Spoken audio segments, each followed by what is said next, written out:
Hello everyone, ako ay gagawa ng chicken mami.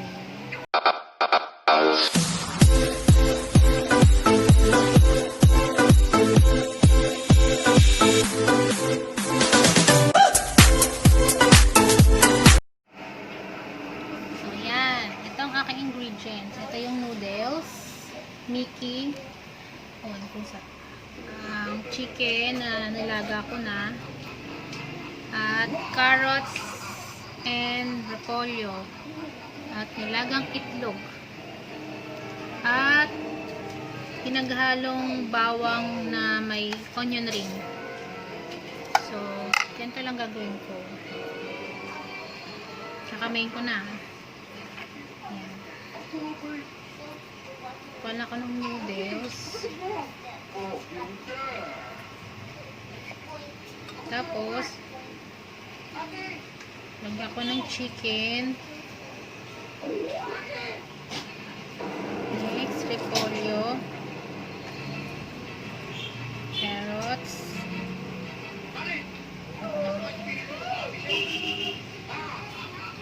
Nilagang itlog.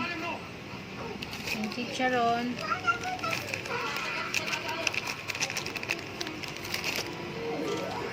At yung spring onion and garlic na luto. So yan, lalagyan ko ngayon siya ng sabaw na pinaglagaan ng manok. So ito na yung sabaw na pinaglagaan ng ng manok. Dito ko nilagay yung manok. Tinimplahan ko na siya ng nor cubes, ng asin, paminta, patis. Depende sa inyo kung anong gusto yung lasa. So, ilalagay ko na siya. Maganda yung bagong yan yung magiging sabaw niya. Pag naubos naman tong sabaw na to, pwede kayo ulit magtimpla. Tubig lang, tapos nor cube, chicken cube. Tsaka, yun, timpla lang din. Kasi same lang din sila ng ano.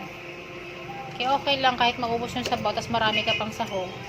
Timpla ka lang, basta meron kang chicken cubes, okay na yun. So, ayan na. Ang chicken mami.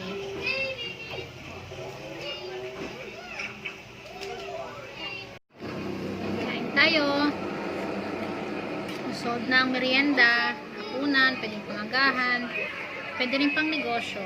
Ito sana yung plano kong itinda kaso hindi kaya ng aking oras dahil may maliit pa akong bata. Pero talaga gusto ko maging business. Ayan, ito lang tawag dito, Mhie B noodles. Mura lang nabibilan, 20 pesos, 20 pesos lang. 1/4 lang ata yun, pero marami na siya, marami siyang mga ano. So ayan, thank you for watching and please subscribe. Bye bye.